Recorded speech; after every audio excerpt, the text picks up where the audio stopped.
Welcome. The show is What's Going On here on LaGuardia Radio, WLGR.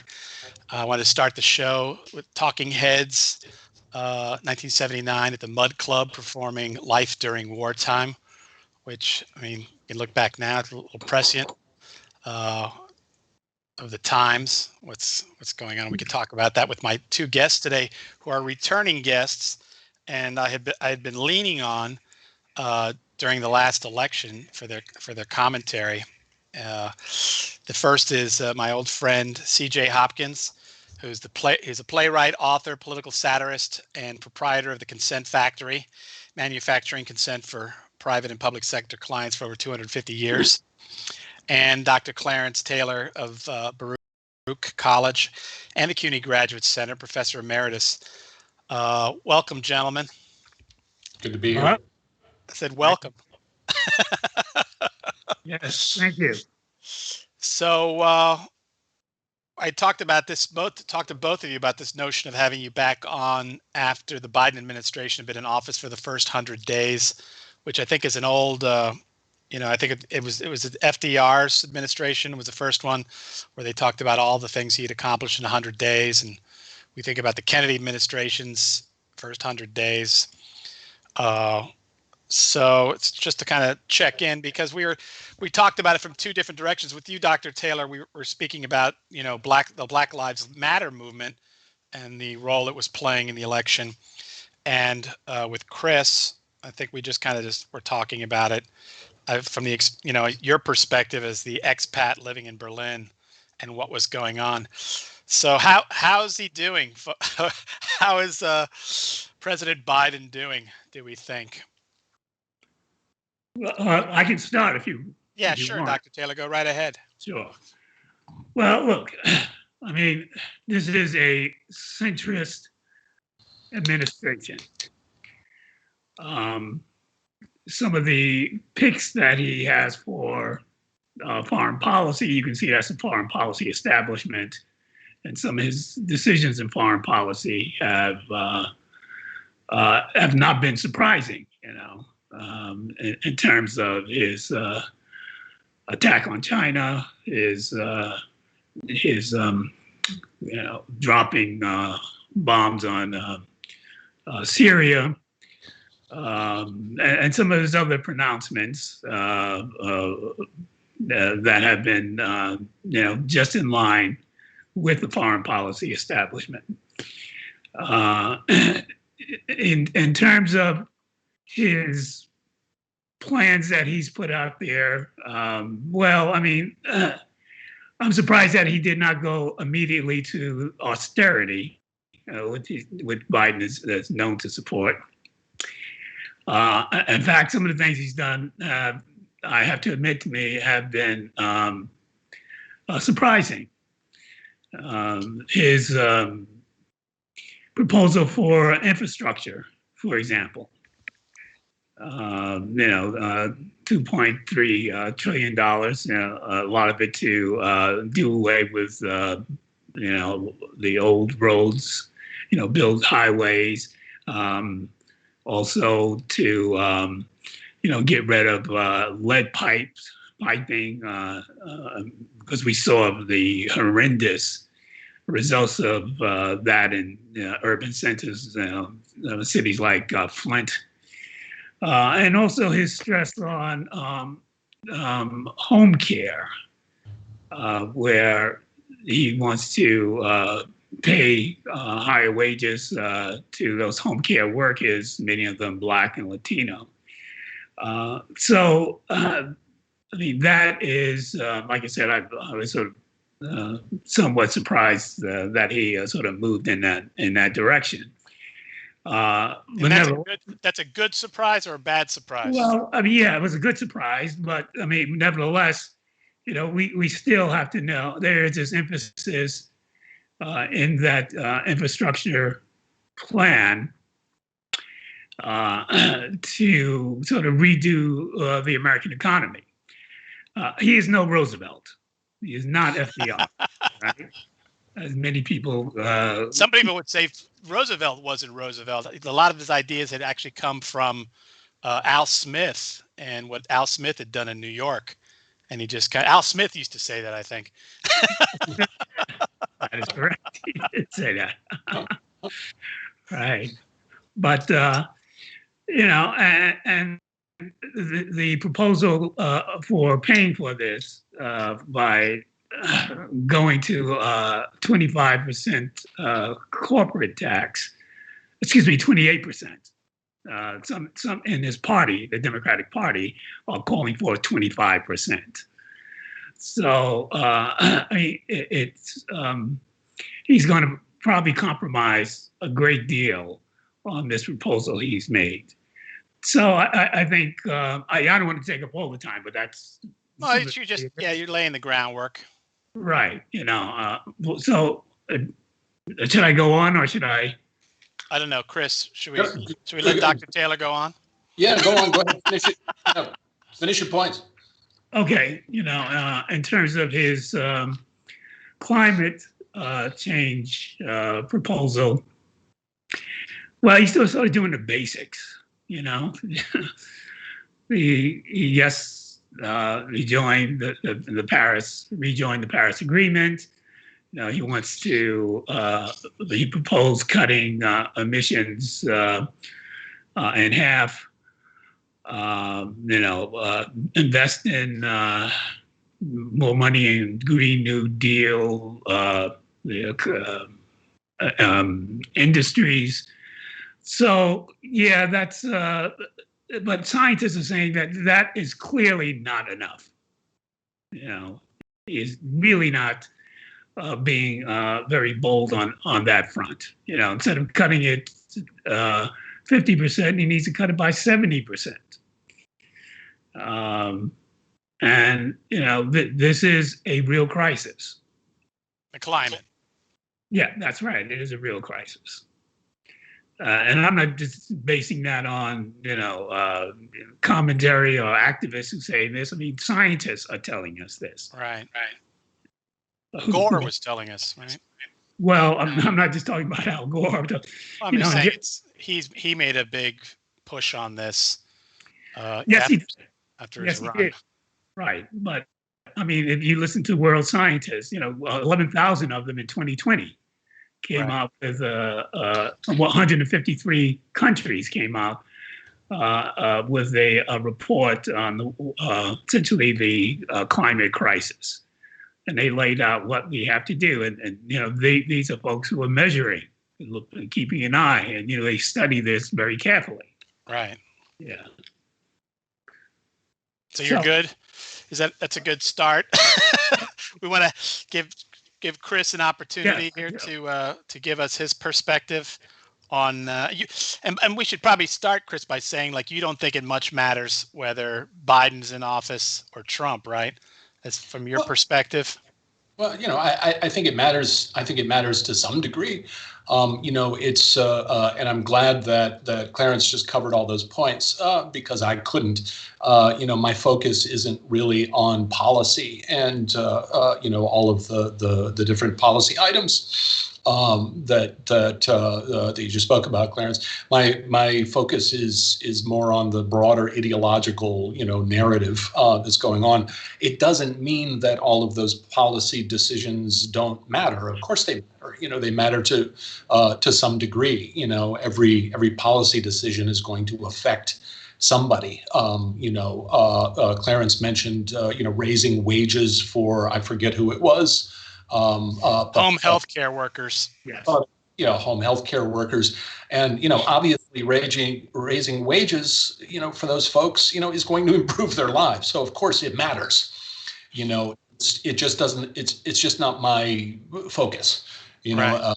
My focus. I mean, when you wanted me to come back on and talk about Biden's first 100 days.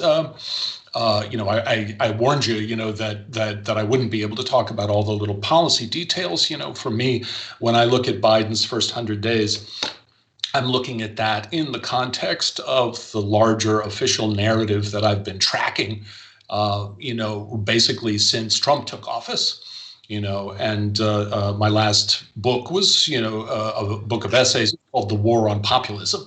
and we've talked about this on your show before. What I've been tracking for the last I don't know, five years now is just this sort of populist backlash against the spread of global capitalism that sprung up with Brexit and with Trump, and what have you. Most of it being right wing, but still nonetheless a backlash against the spread of global capitalism. And then I've been tracking the global capitalist establishment's reaction to that rebellion, and the way that Trump was demonized as the second coming of Hitler, and a Russian spy, and all of this nonsense. And I wrote a few pieces about this. It was really interesting to watch the narrative sort of come to its culmination, with Trump losing the election, and then the Biden, inauguration, and of course there was, the storming of the Capitol. We talked about this last time, Hugo, and it just it was like a Hollywood production. It was yes, the evil one has been vanquished, and now we will return to normalcy, and normality, and democracy was saved from the evil threat. And you saw this with the inauguration. You saw it with the coverage of the Capitol riot. I don't watch U.S. media very much, but I've seen enough of it. Just the fawning way that Biden is being covered, by the media. If you compare this to the coverage, of Trump, it's everyone in the establishment is so terribly, terribly happy, that bad Hitler has been vanquished, and we're back to normality now, and everything's okay. And what normality is, in my opinion, and according to what I've been tracking, what normality is okay, the further advance of global capitalism. I think you remembered, and I'll try to do this fast so I don't eat up all the time. The Trump and that whole populist uprising, it was an aberration. Global capitalism has been hegemonous, basically since the fall of the Soviet Union, and it has been restructuring and rearranging and cementing its structures throughout the world ever since then. And it's been encountering pockets of resistance. It encountered some, Islamic fundamentalist, resistance, and then suddenly it started encountering this populist resistance. And what we've just seen is the end of that story of global capitalism putting down that rebellion and reestablishing normality. And now everyone can relax and go back to sleep as global capitalism advances throughout the globe. Okay. It's funny because I was just thinking about your thesis and, your ideas and the lens where you view everything. For me, it explains a lot, but I don't know if it explains everything. I guess I still see a lot of what's going on as like post-colonialism, because the only theocracy I can think of, and maybe hit me up here, is Iran. All right, which has a kind of a dual. They've got the Ayatollah, but they also have a prime minister of sorts, right? That's a kind of a dual thing. In a lot of other areas, though there are obviously Sharia law, they're following Muslim law in behaviors. We still have, like in Saudi Arabia is a monarchy. Iraq was a dictatorship that I guess now is deposed. I mean, I guess if you think of Afghanistan now, with the U.S. leaving in as much as they are prepared to, that obviously the Taliban are going to move in and again impose that.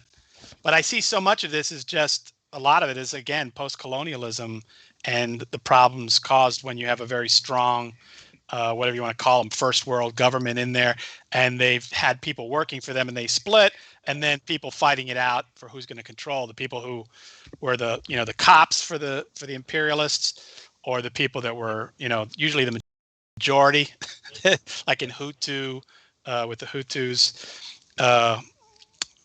But I don't know. So I just think about that. So that's what was fascinating is the materials you sent me as we prepared for the show, which was about how again, what Dr. Taylor was talking about, how the climate package, it's really kind of just setting up the climate to be monetized by global capitalism. And the fact that most of the people working in the Biden administration have dark histories with, corporate capitalism, and or, I mean, there's a whole bunch of anti-China people in there, or folks that have Right. are histories of demonizing China. Right. So I don't know. I've said a lot. Is there anything to pick up off that? if I could jump in and just try to address some of that, if I can remember it all and help me out. The climate issue is I think a perfect issue, and I'm not an expert on this. I'm not knowledgeable about it all. But my sense of it is, like so many issues, I happen to believe that industrialization is a problem and is damaging the earth. I don't necessarily believe every single point of the narrative that's being pumped out about the climate crisis, but I absolutely, the ice caps are melting. It's the climate is changing, right? So I don't deny that. There are people that say, oh, it's all a hoax. It's a complete hoax, and I'm not one of them. At the same time, capitalism has been in a little bit of a crisis, and it really needs a whole new type of industry and technology and what have you to get going and to sell and to develop and so on. And so, both are happening at the same time. There's a real problem, and capitalism is instrumentalizing a very real problem, of course, to financialize and to monetize and to exploit the hell out of it. And I think it's important to be able to see both, because one doesn't cancel out the other. If I can just jump back to the point you were making about colonialism and what have you, I think, again, Hugo, the perspective is just a little bit different. You were talking about nation states.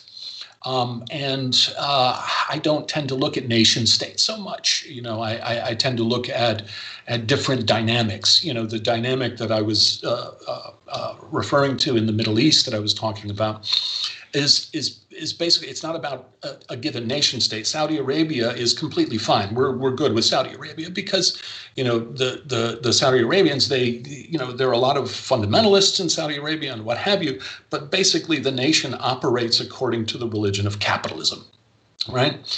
That's not a problem. The problem is people who are deeply religious, fundamentally religious, and who actually want to live according to the values of their religion, right? If people have a religion and they go to church on Sunday and they have their statues or whatever in their houses, that's all fine as long as they live their lives according to the values of capitalism. It's when people start saying, no, we don't want to live our lives according to your values. We want to live our lives according to our religious values. Then capitalism has a problem with that. Right? I mean, the whole fundamentally, ideologically, this is what capitalism does. This is why it was a wonderful tool for us way back when it freed us from tyrants and kings and the church and all of this, right? Because it dismantled all of these despotic value systems, right? And I don't mean that negatively when I say despotic. Some of them are negative and maybe some of them aren't. But capitalism dismantles them all, right?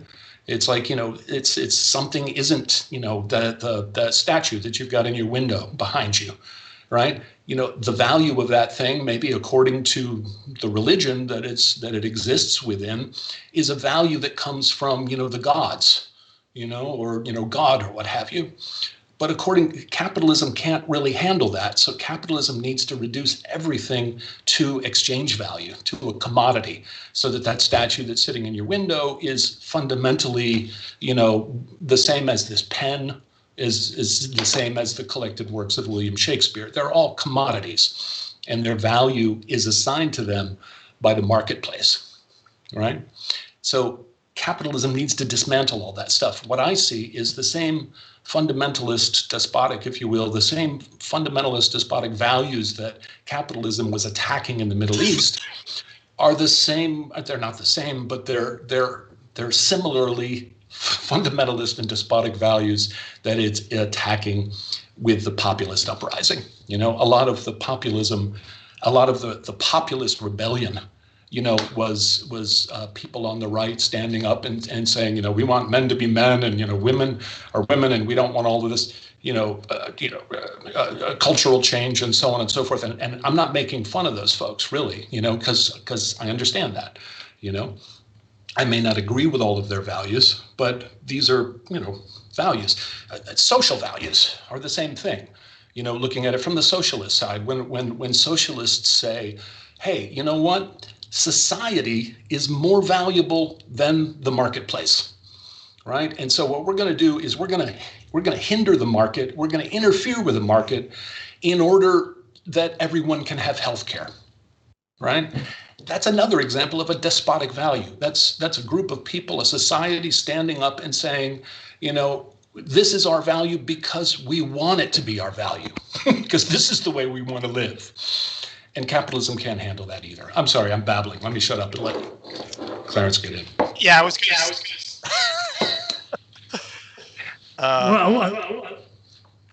to... there's an echo. And what's that coming from? Yeah. Let's see if I cut myself off. I think it's on your end, though. Go ahead and speak, Dr. Taylor. Is that better? It is. Okay. So maybe it's me. Yeah, no, I think it was me. Something just happened where I had two photos of, two cameras of Chris there. So sorry. But anyway, yeah, no, I agree with that analysis. Let's take the climate situation. I mean, I watched the Earth Day conference, and when I saw Michael Bloomberg and Bill Gates, I said, well, these guys now are the champions of this dramatic change. Well, and the reality is when you look at Biden's proposal, he doesn't go after the fossil fuel industry in any really serious way. If you really want to do it, stop giving subsidies. Right. I've never understood is why they allow people to take it out of the ground and call it private industry when it basically belongs to everybody, right? In a sense. No, that's right. I agree, and they give them, license for giving them leases, right? Do this, and they actually we're as the taxpayers are paying for them to do this. I was astonished to find out that during this past year, that industry, the oil and gas industry, got $15.2 billion in pandemic relief. And then they turned around and spent $139 million in lobbying. That was $111 million lobbying, and $139 in giving donations to their favorite candidates. So if he really serious, then he would really rein them in. So I think capitalism sees an opportunity at this point, and they're obviously going to take it. But if they really want to do something about it, then we have to go after those industries. I'm going to take this as a station break opportunity. You're watching What's Going On. I'm your host, Hugo Fernandez, here on LaGuardia Web Radio, WLGR. The show today is about Biden's first 100 days, and my guests are C.J. Hopkins, satirist, playwright, actor, author and proprietor of the Consent Factory, manufacturing consent for private and public sector clients for over 250 years, and Dr. Clarence Taylor of Baruch College and the CUNY Graduate Center, Professor Emeritus. But we're going to do a quick promo for the upcoming Faculty Council Streamathon. Take it away, Mr. Pope. Hugo, are you wearing jeans? This is on Zoom, right? Yeah, I guess, yeah. The Faculty Council Scholarship Streamathon. This is really happening.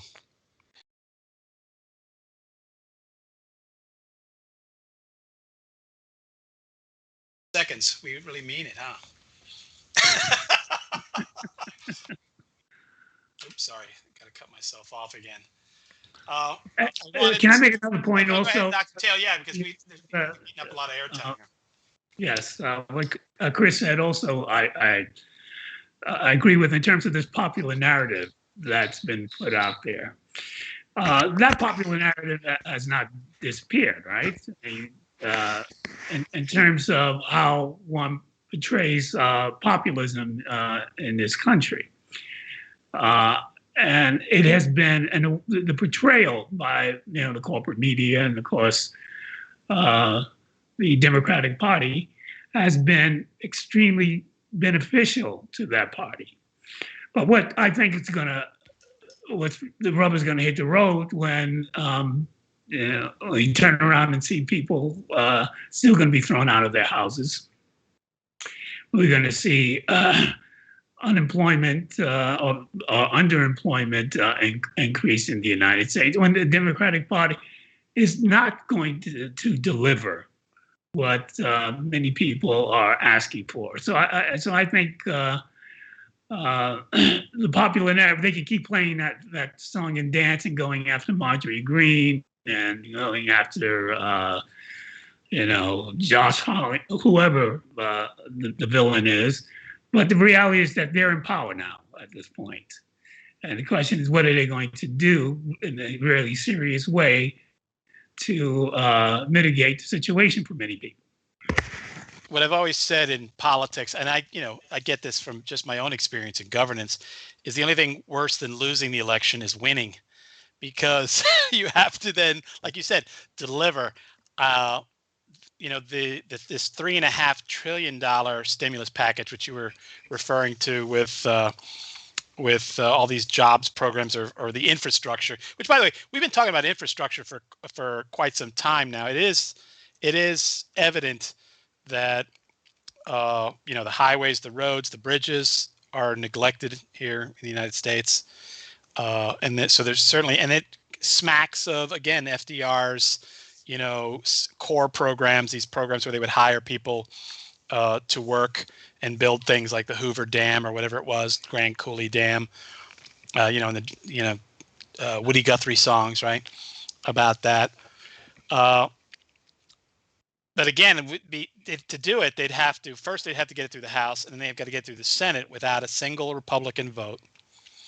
And then by the way, part of that package is free community college. I know that was been tossed around, which I'd really be interested to see how that's going to play out if I suddenly became a federal employee, for example, how that's going to play out.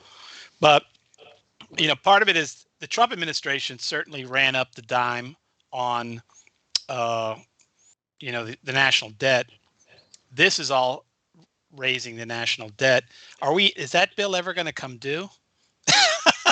And how is that going to impact? I know that at least 25% of every tax dollar goes to paying for the interest on the previous totals of the national. I can only imagine what it is now. If 50% of every tax dollar goes to the military, that doesn't leave a lot in the middle. So is this sustainable? What's being created here? If I could just jump in on that, Hugo, it's weird, and I'm really not knowledgeable when it comes to economics and finance and what have you. But somebody that a friend of mine, Catherine Austin Fitz, who was HUD secretary under I think it was Bush for a while, she made it just a really interesting point. Is talking about money and debt, and is that bill ever going to come due, and U.S. national debt and so on. And it really doesn't depend so much on money; it depends on power.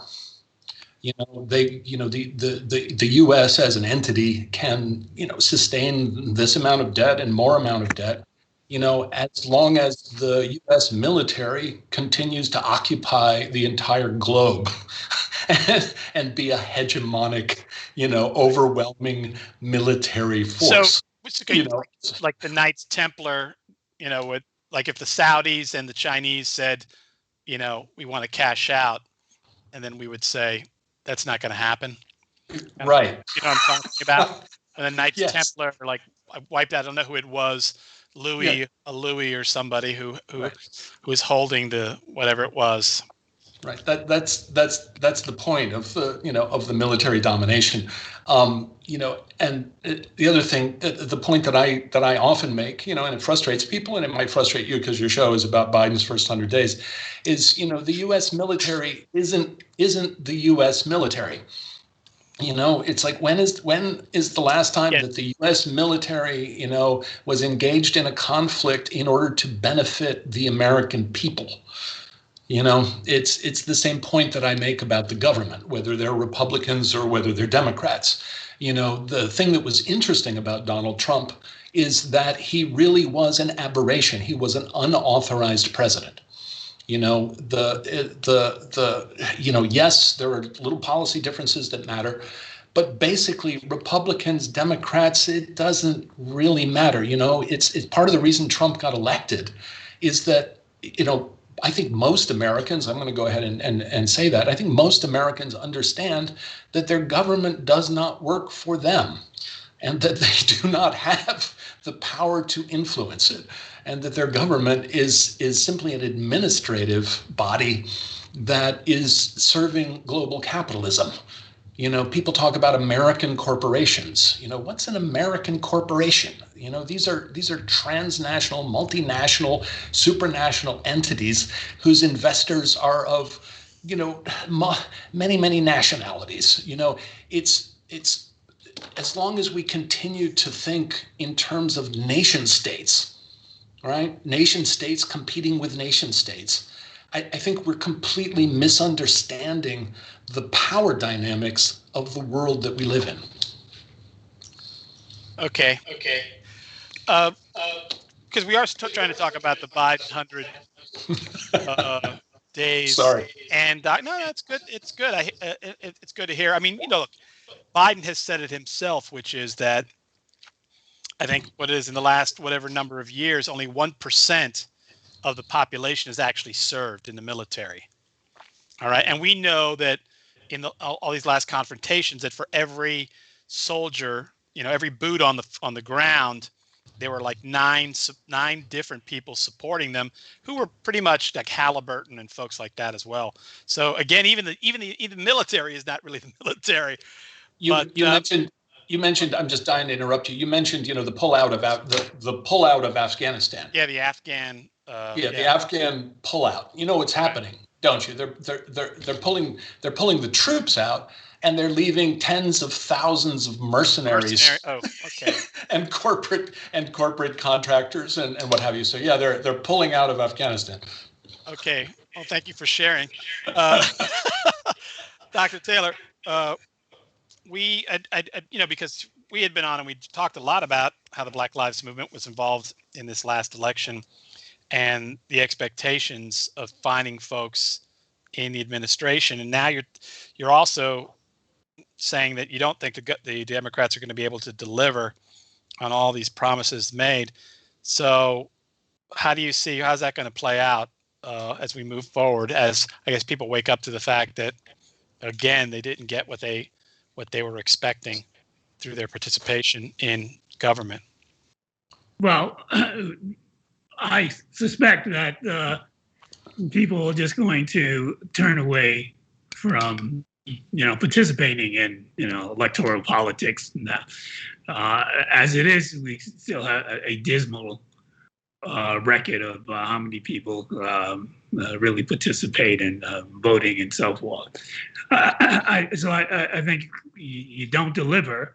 What's going to happen is that, they'll turn to another person on the Republican side who may push populism. And of course, folks are going to be desperate. They're going to turn around and vote for someone like that. So You know, the other thing is that I think we're just going to have more activity also on the streets. Protests. Yeah, protests. That's right.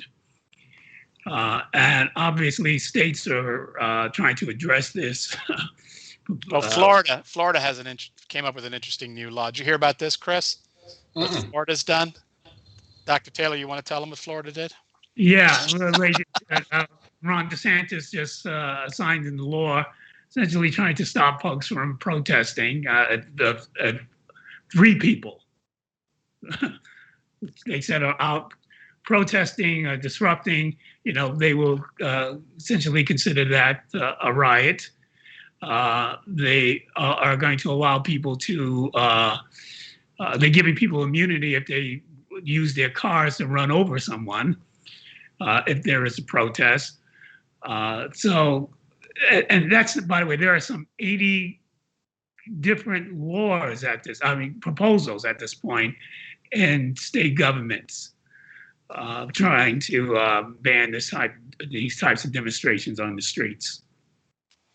And part of it is giving the power to the police to determine at the time what constitutes from just a peaceful protest to a violent, whatever you want to call it, That's right. riot. Oh yeah, and the other thing that that law that DeSantis just signed is that no municipal government can cut the police budget without the state's approval.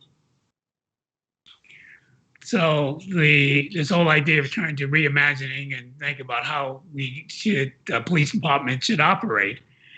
Well, now that's of course been under attack, but now these states are really taking action. And if I can, bring my other perspective back in again.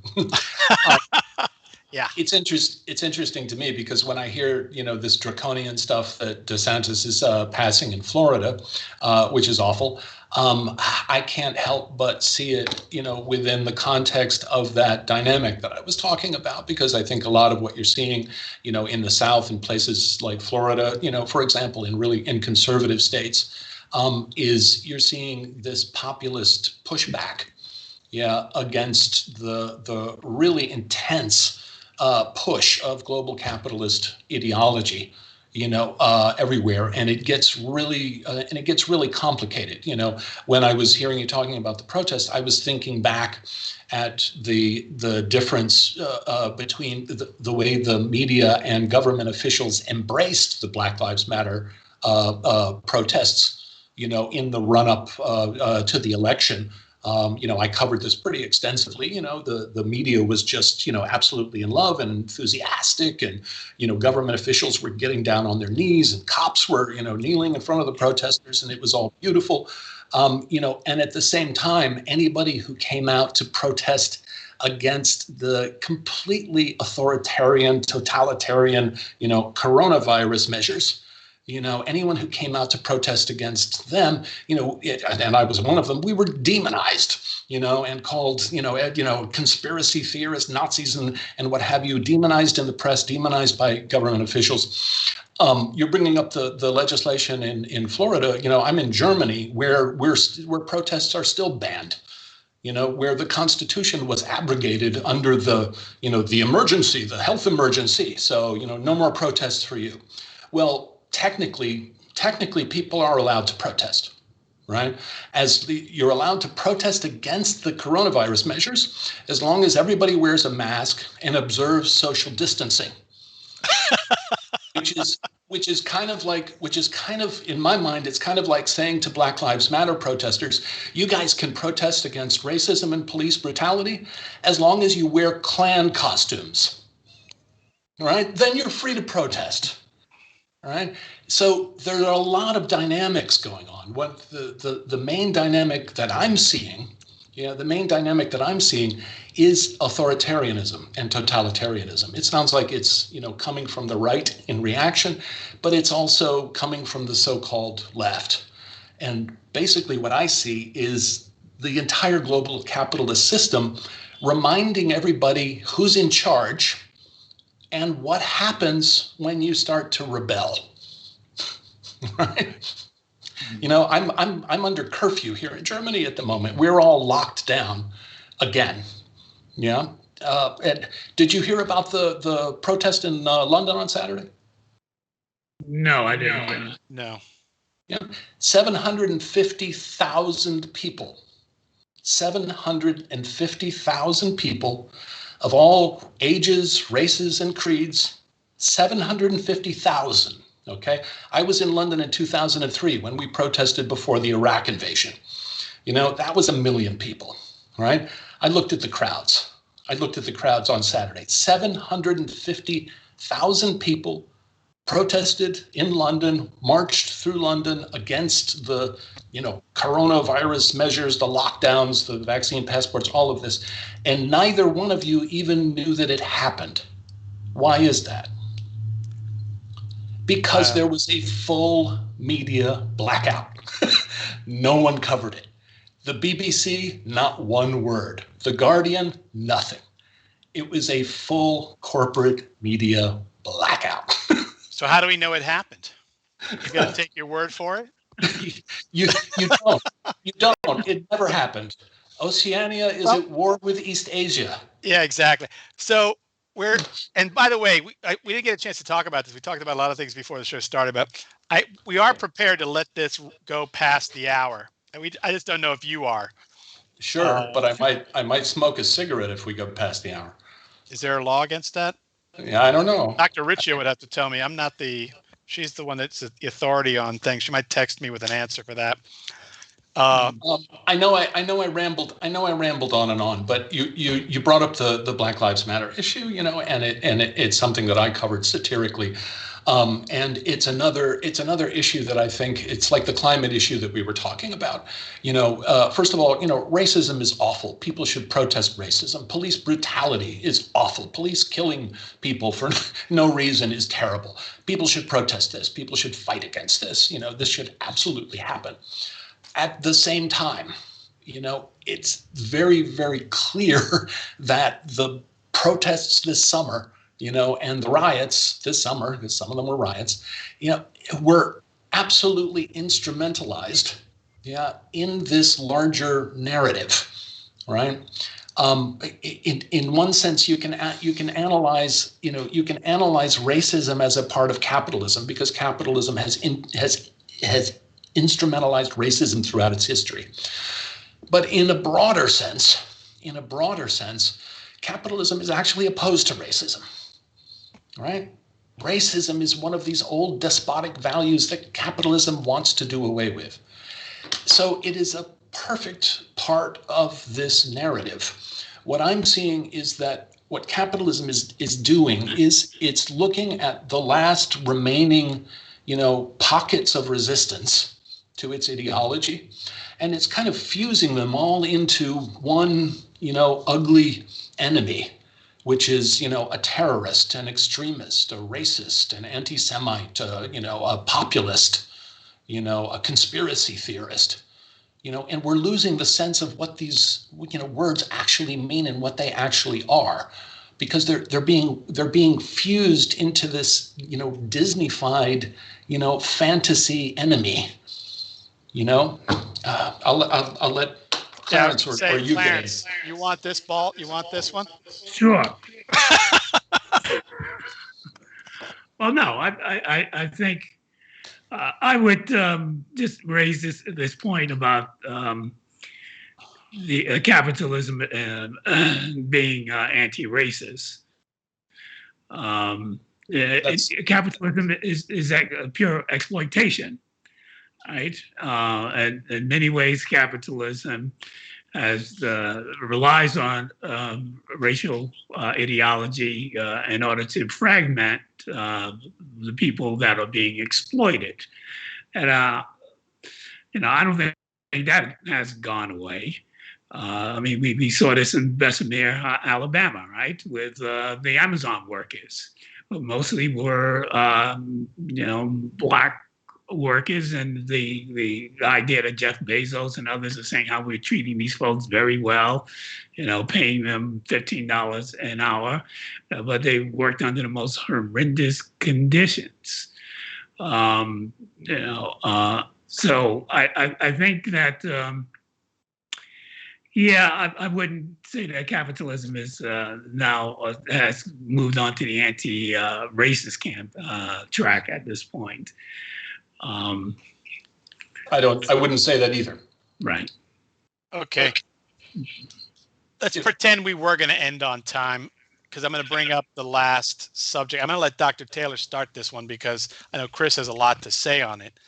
Yeah. But Biden and the pandemic coronavirus situation, how do you think how does he score there? Dr. Taylor. Well, the criteria that he established, he hit a home run, right? With the criteria that he established. You remember he was talking about 100 million people being, right. And of course, it was a million. I forgot a day. He said targets. He said targets. But the target, and on the last time I was talking to you, I said those targets are low. Right. Right. And so now he has superseded, and now people are hailing him as sort of a hero, and he's done such a wonderful job. Listen, he has done a much better job than obviously than Trump. I mean, Trump was disastrous with the coronavirus. But as I look at this pandemic now, you're not going to solve it through just giving Americans vaccines. I mean, what is going on in India now is it's horrifying. I was just talking to some friends who have relatives there and friends, and they said that these folks are just dying. You have thousands of people dying a day there. And the United States is sitting on tens of millions of vaccines from AstraZeneca. Release it, give it to them.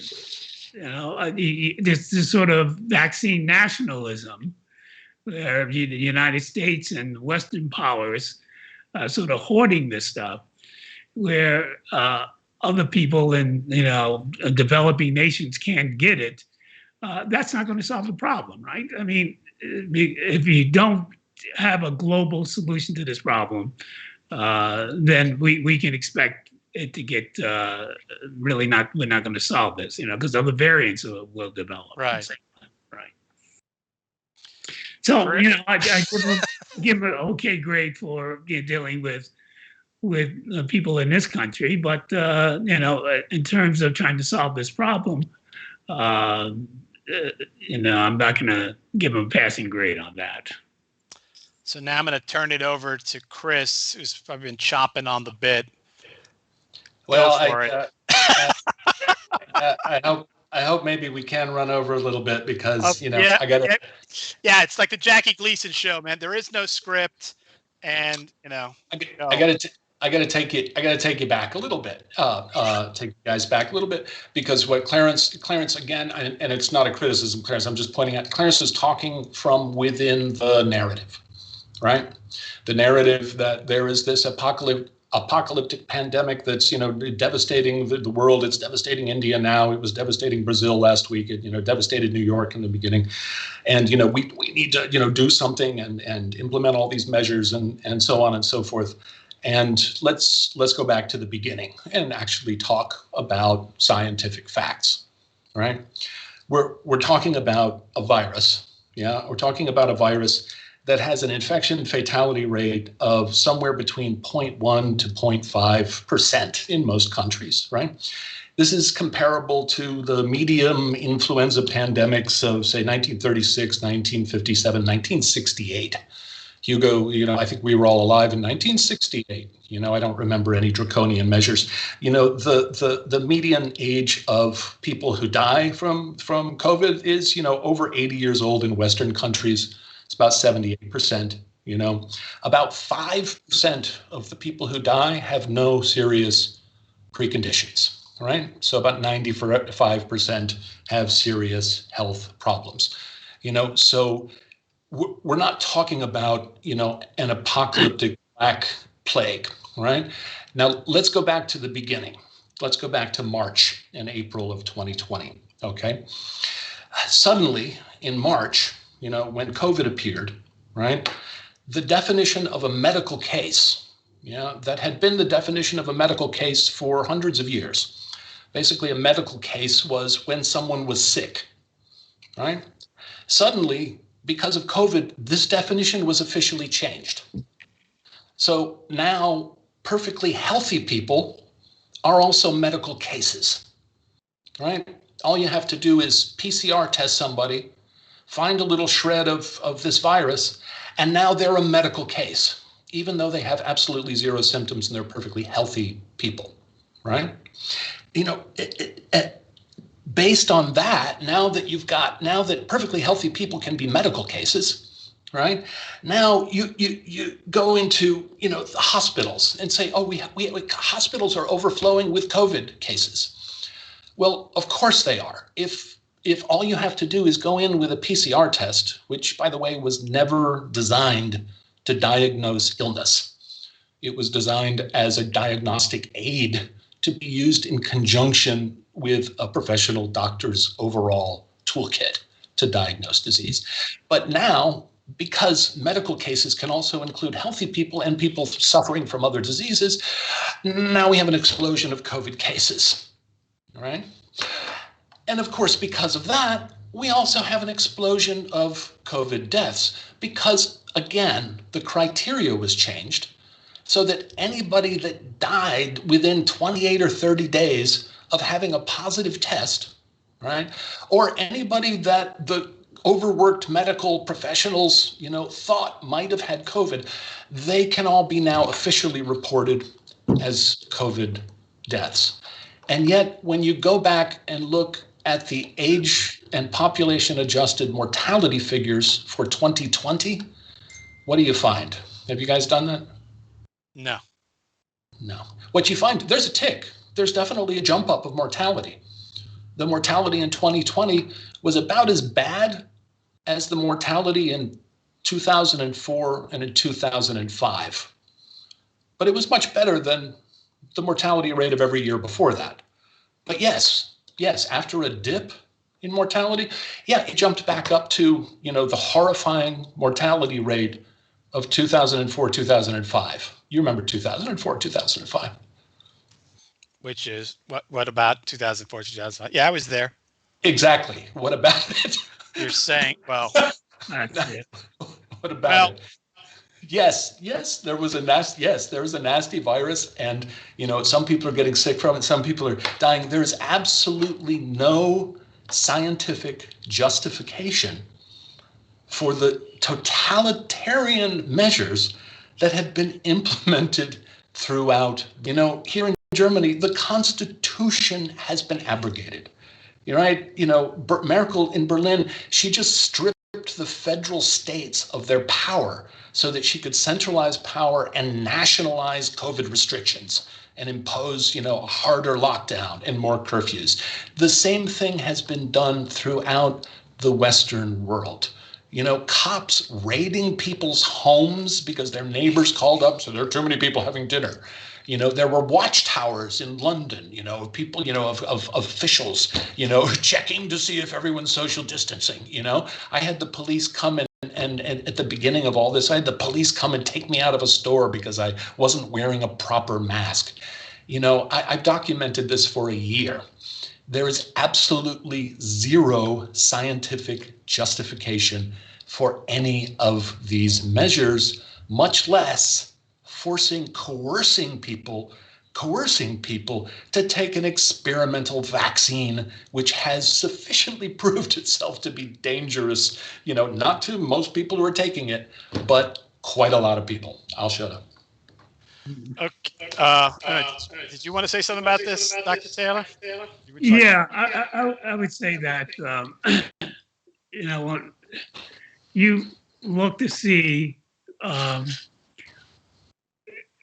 these scenes where, we have these makeshift crematoriums and they're just burning people, and people cannot get just proper care because hospitals are just overwhelmed. I wouldn't say this is made up. I mean, when you turn around and listen to scientists, doctors, people who are in emergency rooms who are dealing with this on a daily basis, and they're telling you what a crisis we're in, I wouldn't say that this is a made up a crisis. So I am talking about scientists. I am talking about doctors. Everything that I just cited comes from scientists, peer-reviewed scientific studies, doctors, and so on. It's all there. It's all documented. But when I ask people to look at it, what they invariably do is tell me about, somebody suffocating to death on a ventilator and overworked hospitals and flowing and death trucks. I just urge people, I can tell you a site to start with. The data is there. It's peer reviewed. It's backed up. I have begged people who believe in this narrative, I have begged them for over a year to provide me with hard science, not analogies, not emotional stories, hard science for a year, and I have got nothing. I've got nothing. I've gotten insults. I've got death threats myself. I've gotten condemnation. I've been called names. I've gotten emotional stories. I interacted with Glenn Greenwald the other day on Twitter. Glenn was tweeting stuff from Brazil because it was horrible. There was people were sick and doctors were overworked. And I asked Glenn to deal with these basic scientific facts. And Glenn, who I have the utmost respect for, is a fantastic, journalist, and who I have the utmost respect for, came back to me with emotional BBC propaganda. Right? It's again, if you guys or anybody who believes in this narrative can provide me with hard scientific evidence, of some sort of, a pandemic that justifies what has been done to society, what is still being done to society. I saw a story the other day, there like 200 and something thousand deaths. It might have been in India, because of people who couldn't get care. It's like it's immense damage based on a narrative that is not supported by facts. So why are these folks dying? Sorry? Yeah, then why are they dying? It's such huge. Dying because they cannot get care. The same reason people were dying in the UK. The hospitals shut down. You were talking about overloaded hospitals. There are numerous reports from medical professionals, doctors, and nurses, who said, hey, we were there during the first wave of the crisis. The hospitals were virtually empty. Yeah, virtually empty. And people were not allowed, people were encouraged to stay home. And people who needed treatment for cancer, for heart disease, did not go to the hospital and they died. Okay. I was thinking about this over the weekend too, and I was thinking, Chris, if we were in the middle of the London Blitz, would you get upset if somebody told you to turn out the lights and cover the windows? Would you, if they'd come around, the fire wardens, T.S. Eliot had knocked on your door and said, turn out the light. Would you have seen that as Gestapo? Listen, Hugo, listen to yourself. Listen to yourself. Yourself. Yeah, I know. I'm making a. No. Let me make this point. You just said if we were in the middle of the London Blitz, right? And of course not. If we were in the middle of the London Blitz, I would hear airplanes flying over, dropping bombs on me.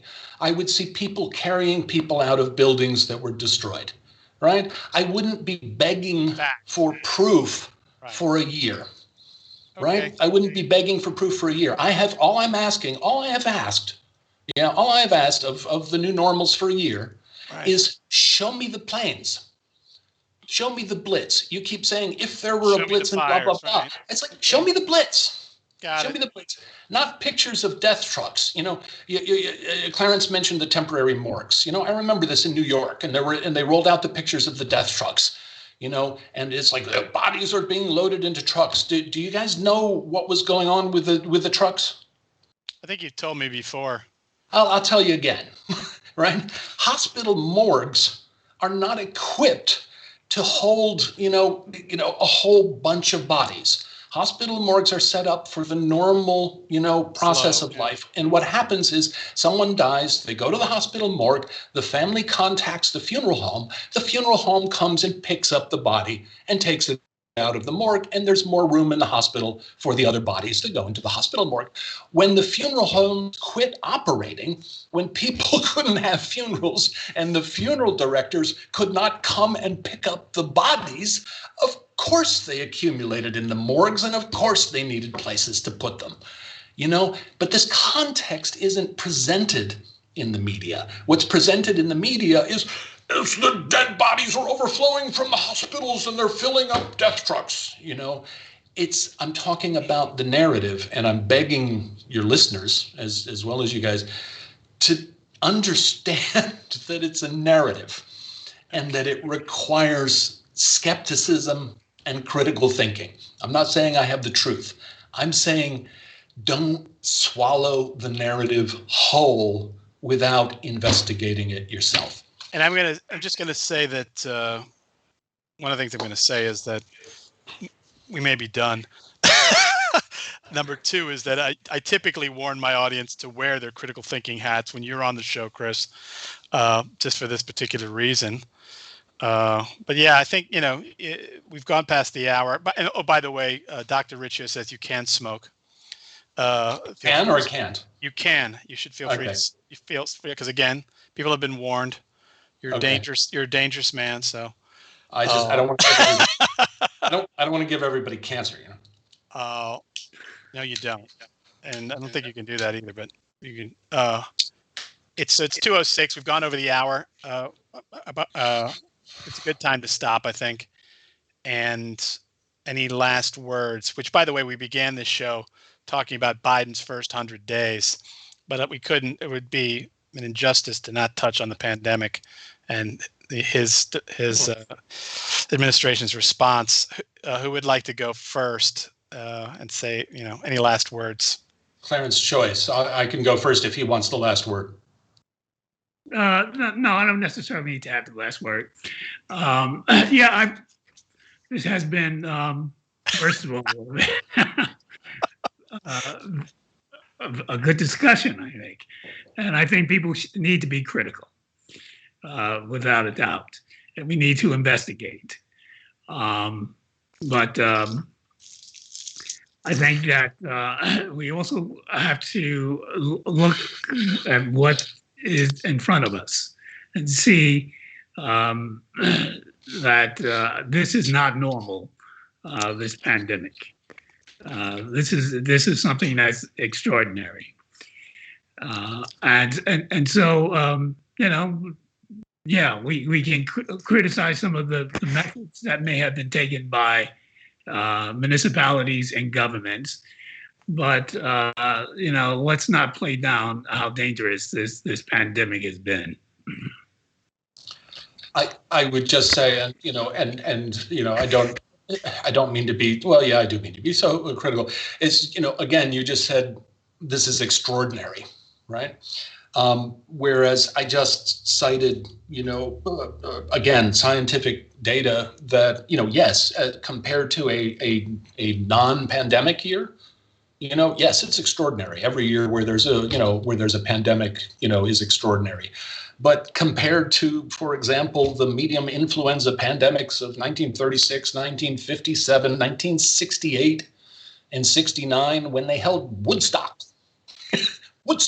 they held it during the 68, 69 pandemic. Compared to those pandemics, it's not extraordinary. The numbers are just about the same. And people can research those numbers, and yes. I'll send along links. Okay. And for a year I've heard these assertions, and when I look into the assertions, I find, well, actually, no.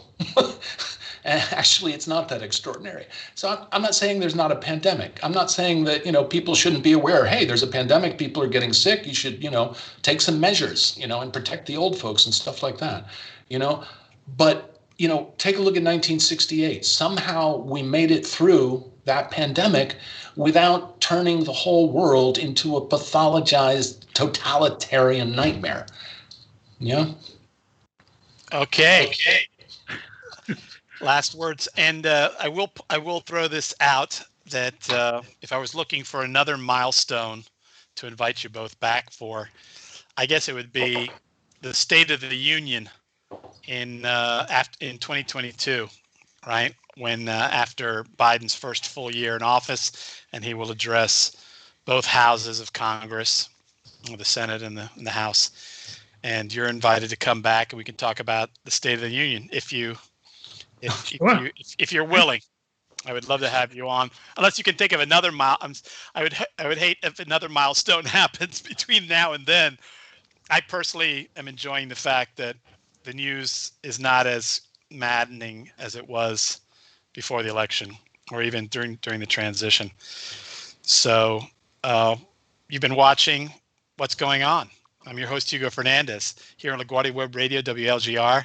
And my guests today have been CJ Hopkins, playwright, author, political satirist, proprietor of the Consent Factory, manufacturing consent for private and public consumption clients, for over 250 years. And Dr. Clarence Taylor of Baruch College and the CUNY Graduate Center, professor emeritus. We've been talking about Biden's last 100 days, and I'd like to leave you. We started the show with the talking heads and life during wartime, and we're going to end with the heads version of Hugo Ball's tonal poem. Is it E Zimbra, Chris, or I Zimbra? I never get it right. I think it's I Zimbra, but I'm not sure. Yeah, exactly. So live on the Dave Letterman Show. So thanks for watching.